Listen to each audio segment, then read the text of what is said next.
Halo Sobat Maya, kembali lagi ke series maraton saham IPO. Di video kali ini saya akan membahas tentang saham IPO Rans. Jadi Rans ini merupakan perusahaan yang bergerak di bidang ekosistem media dan hiburan terintegrasi. Jadi mereka itu ada melakukan produksi dan juga distribusi konten ataupun media. Fokusnya itu di televisi, digital, YouTube, animasi, dan mini movie. Lalu mereka juga melakukan pengelolaan IP dan aktivasi. Lalu ada event and experiential. Jadi fokusnya itu di konser, Rans Carnival, dan juga Cipung Land.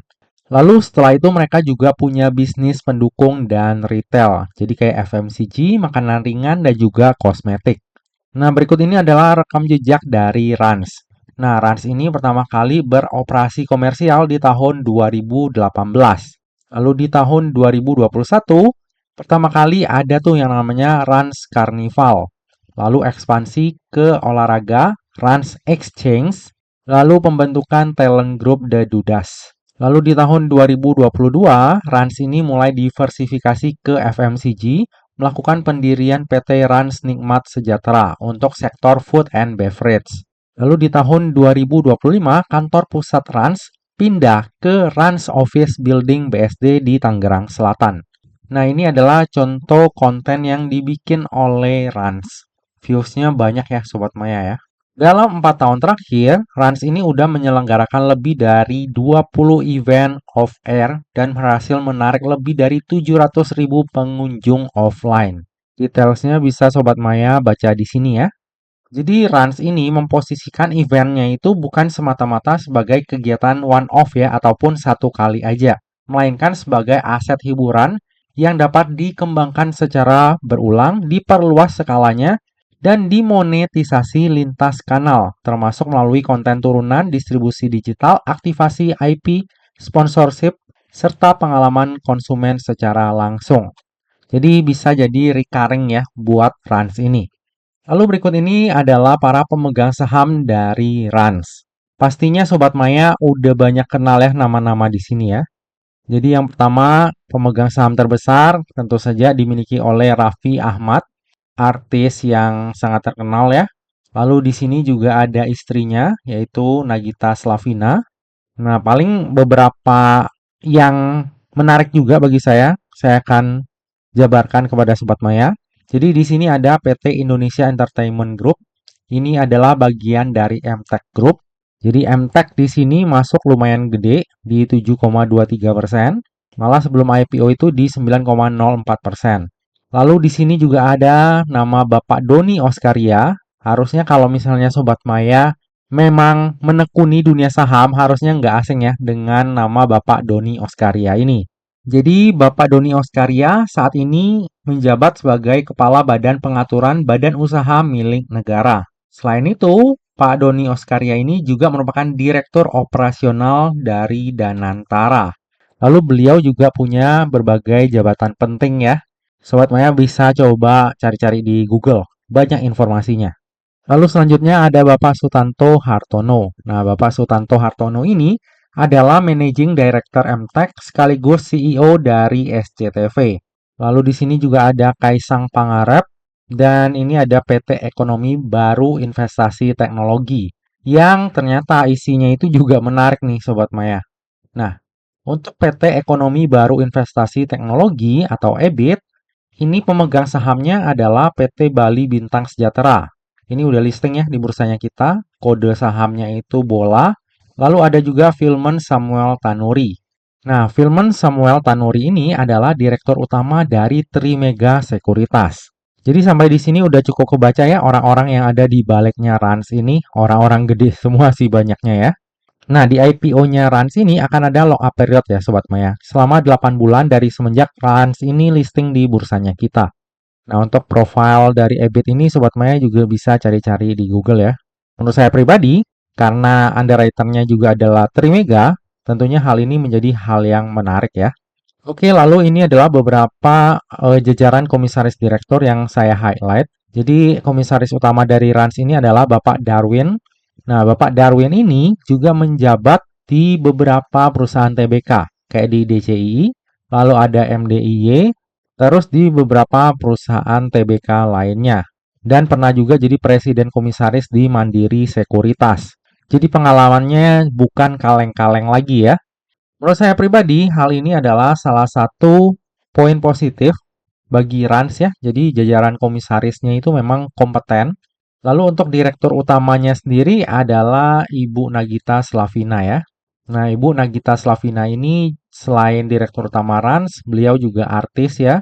Dan pengalamannya itu udah banyak banget. Sobat Maya bisa lihat di sini. Oke, selanjutnya struktur IPO dari Rans. Jadi sebanyak-banyaknya sebesar 2,5 miliar lembar saham atau mewakili sebanyak 20,02% dari modal ditempatkan dan di store penuh yang akan ditawarkan kepada masyarakat. Untuk harga penawarannya sendiri berkisar antara 135 hingga 170.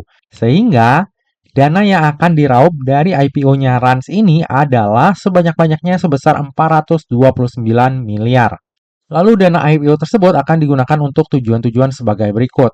Yang pertama, 37,61%-nya akan dipakai untuk modal kerja ataupun OPEX untuk penyelenggaraan konser artis lokal dan internasional di berbagai kota di Indonesia.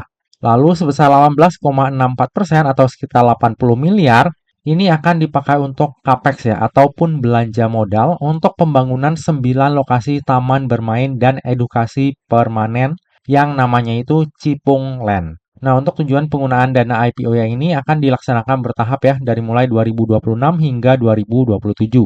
Lalu tujuan penggunaan dana IPO selanjutnya sebesar 19,8%, ini akan dilakukan akuisisi Slavina.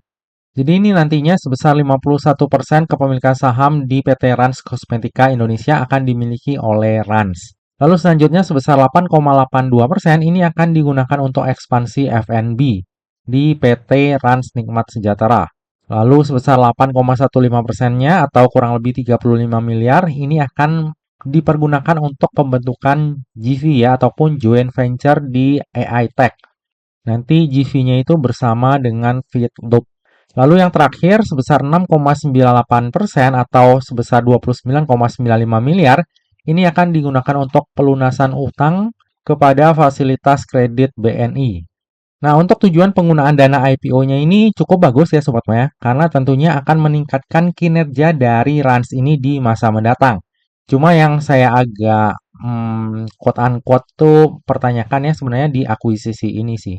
Karena kalau misalnya kita lihat track record dari Slavina ini, dia itu sempat dilepas ke orang lain, baru sekarang diambil lagi ya. Dengan nilai yang menurut saya pribadi ya lumayan tinggi ya harganya ya. Tapi terlepas dari itu, dengan adanya tujuan akuisisi ini nantinya hal ini akan berdampak positif ya untuk kinerjanya Rans di masa mendatang. Oke, lalu berikut ini adalah laporan laba rugi dari Rans. Kalau misalnya kita lihat dari sisi pendapatan, ini malah cenderung turun ya dari waktu ke waktu.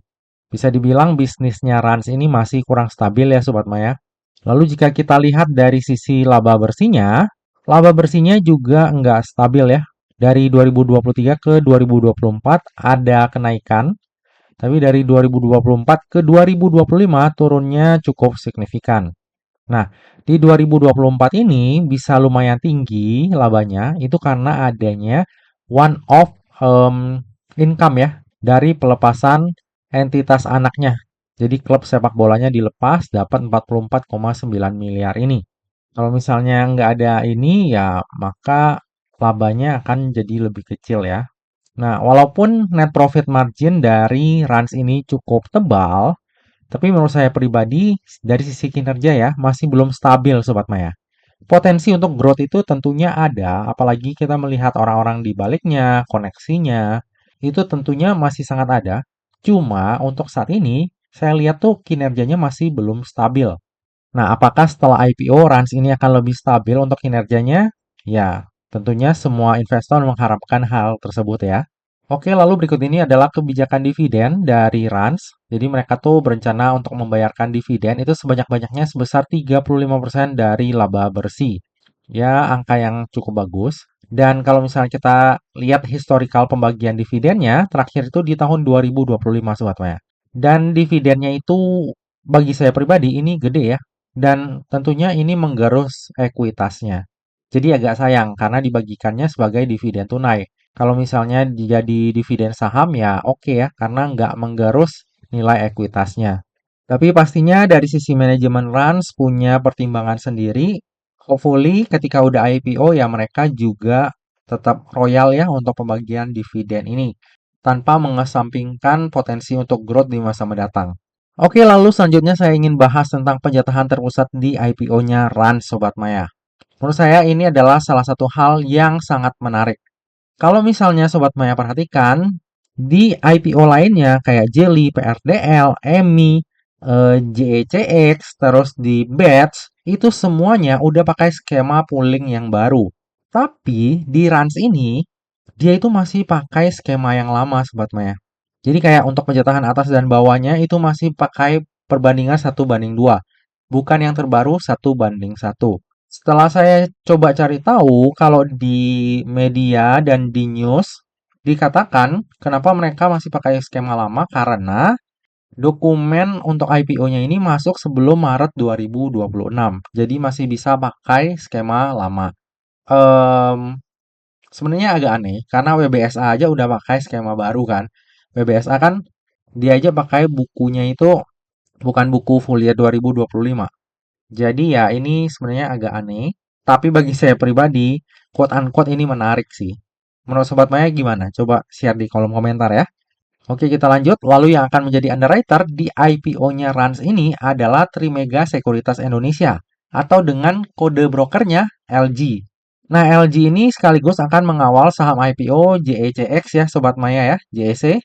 Jadi untuk track recordnya sendiri itu sangat bagus ya Sobat Maya. Dari tahun 2023 itu belum ada satupun saham IPO yang dikawal oleh LG ini tutup di zona merah di hari pertamanya listing. Semoga aja di IPO-nya Rans ini pun akan seperti itu ya. Lalu selanjutnya ini adalah laporan keuangan dari Rans. Kalau kita lihat dari sisi aset, ini dari 2023 ke tahun 2024 ini naik, tapi tahun 2025-nya turunnya lumayan signifikan. Hal ini karena salah satunya adalah pembagian dividen jumbo tadi, Sobat Maya. Yang saya bilang malah dia tuh menggerus ekuitasnya. Sementara dari sisi liabilitas ini cenderung turun ya dari waktu ke waktu. Dan memang ya bagus ya. Cuma sayang banget ekuitasnya jadi menurun banyak karena adanya pembagian dividen jumbo tadi. Lalu bagi Sobat Maya yang concern terhadap daftar efek syariah, jika kita lihat dari sisi rasio utang dan juga sektor usahanya, maka Rans ini akan masuk ke dalam daftar efek syariah.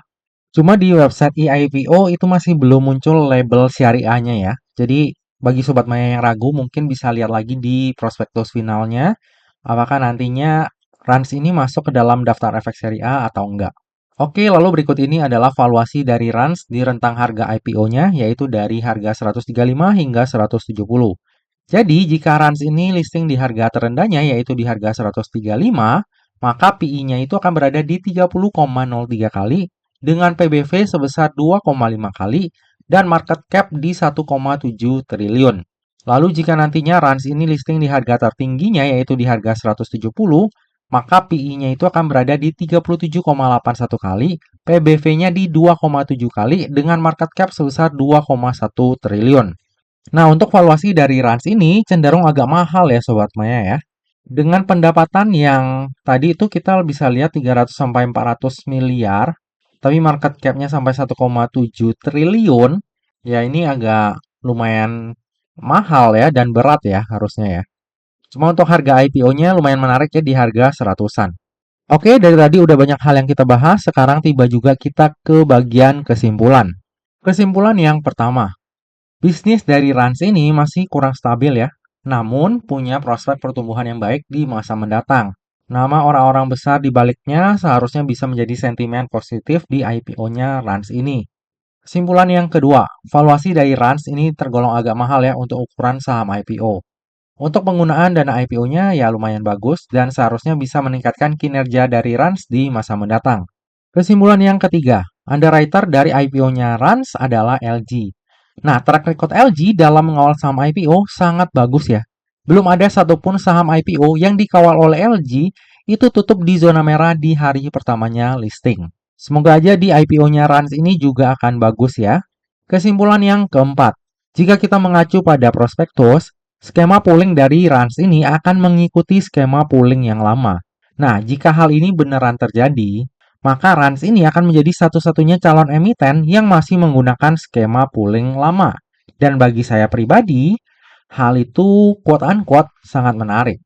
Kesimpulan yang terakhir, saya sendiri akan memanfaatkan momentum IPO ini untuk mendulang cuan. Jujur kalau misalnya cuma lihat dari sisi bisnis, menurut saya pribadi ya agak kurang menarik.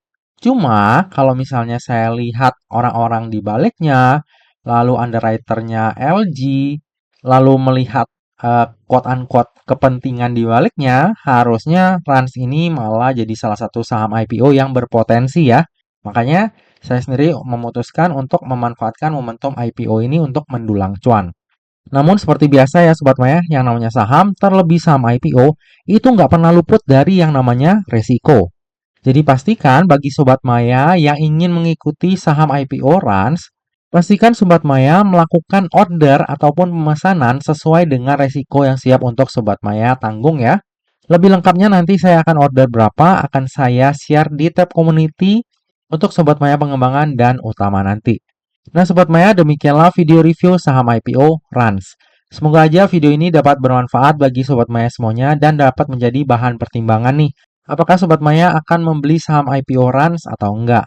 Nah Sobat Maya, demikianlah video kali ini. Akhir kata, jangan lupa untuk selalu jaga kesehatan, jangan lupa untuk selalu bahagia, dan semoga perjalanan investasi kita selalu cuan bareng-bareng ya. Sampai jumpa di review saham IPO selanjutnya. Dah.